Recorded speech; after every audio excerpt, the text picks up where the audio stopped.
Recentemente eu postei aqui no canal um vídeo sobre a peça de Shakespeare Júlio César. E ao final nós vimos que Marco Antônio e Otaviano derrotaram e mataram aqueles que conspiraram contra César.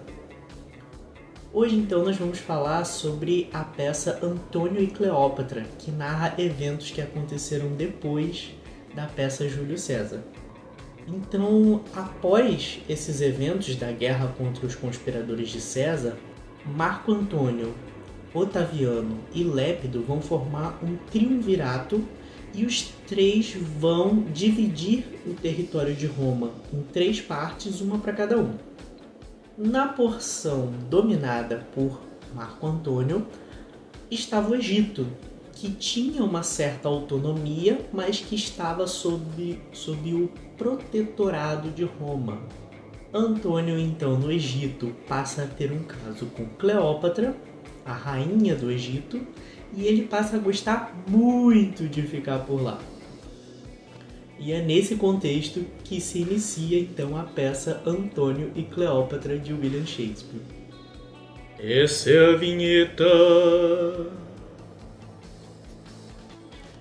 No começo dessa peça, Antônio está no Egito e é dito que ele tem negligenciado os seus deveres como soldado. Isso porque, segundo a peça, ele foi, digamos que, seduzido ou dominado por Cleópatra. E aqui já é algo muito interessante, porque na peça Júlio César havia uma construção de Marco Antônio como um personagem extremamente heróico. Já aqui nós temos uma versão de Marco Antônio que é muito mais despida, muito mais humana. Do outro lado do Mediterrâneo, em Roma, nós temos Otaviano. Otaviano é um personagem muito mais burocrático. Antônio tem sua humanidade exposta, ele se entrega aos prazeres, ele erra.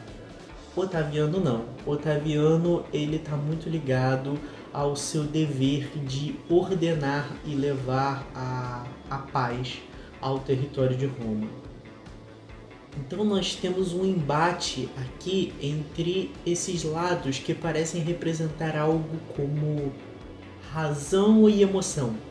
O lado de Otaviano, que representa essa razão, essa ordem, essa figura que vai chegar a ser algo sobre-humano.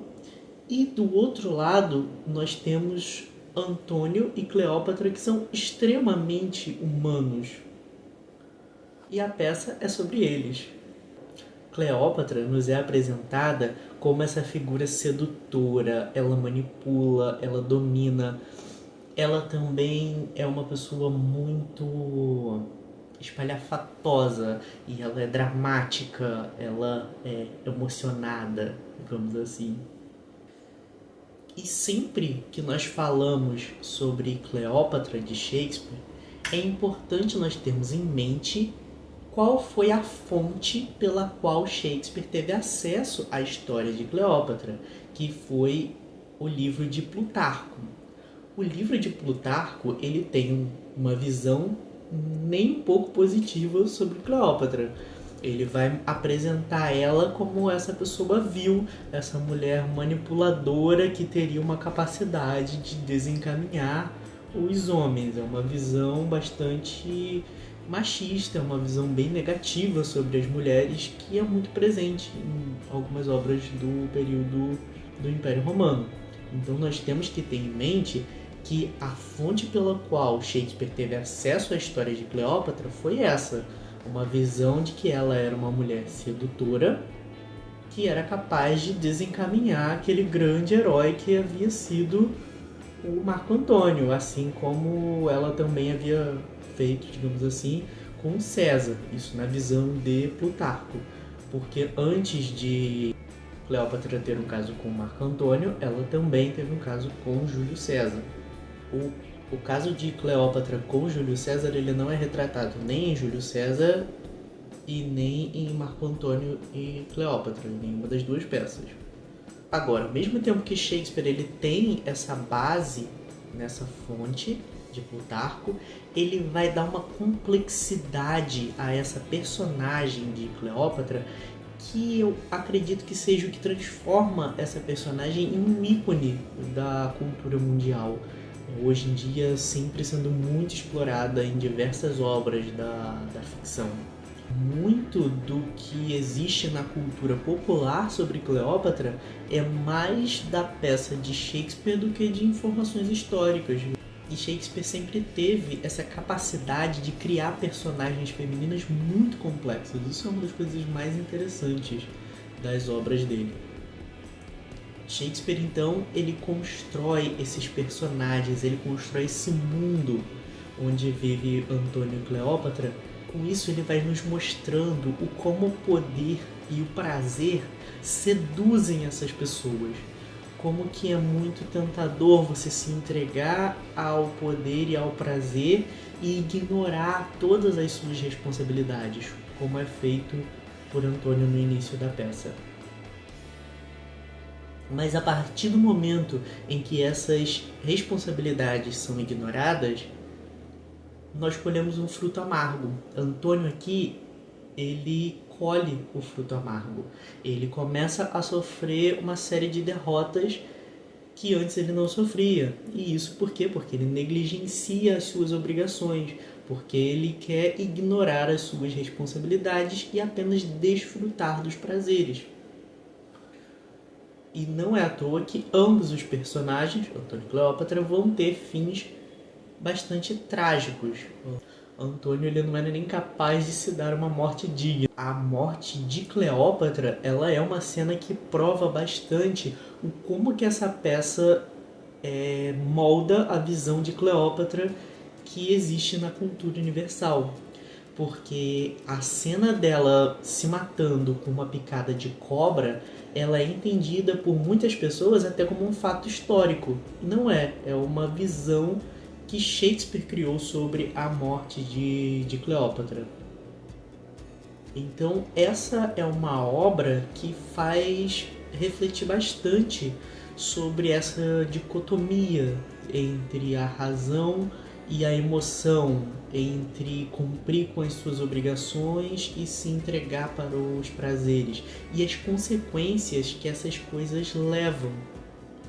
Mas esses personagens de Antônio e Cleópatra, eles conquistam muito a quem lê, justamente por eles apresentarem toda essa humanidade, essa parte muito, muito verdadeira das pessoas. Aqui nós temos esses personagens que não são assim exemplos de virtudes, e também não dá para dizer que eles são personagens que possuem um certo defeito muito característico. Não.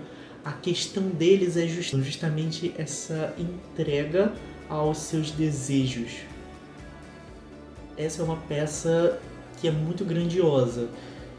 Provavelmente era preciso de uma grande produção para conseguir encenar essa peça. Porque aqui existem muitos cenários, existem muitas pessoas que precisam participar. É tudo muito grandioso. Nós temos cenas como a da Batalha de Ácio, que é uma coisa monumental. Imagina a dificuldade que devia ser para você conseguir construir uma peça como essa. Sempre que eu leio uma nova obra de Shakespeare, eu fico mais encabulado com como ele consegue tratar essas questões da virtude, da moral, do desejo. Ele traz reflexões muito profundas, assim, que são muito importantes para o que nos constitui como ser humano. Então eu recomendo bastante a leitura de Antônio e Cleópatra. E eu gostaria de saber de vocês, se vocês já leram a peça Antônio e Cleópatra, se vocês já leram outras obras de Shakespeare que trouxeram reflexões semelhantes, e o que vocês acharam das reflexões que eu trouxe aqui nesse vídeo. Peço que deixem seus comentários aqui embaixo. Se você gostou também desse vídeo, dessas reflexões, não esqueça de deixar o like aqui e se inscrever no nosso canal para não perder os próximos conteúdos, certo?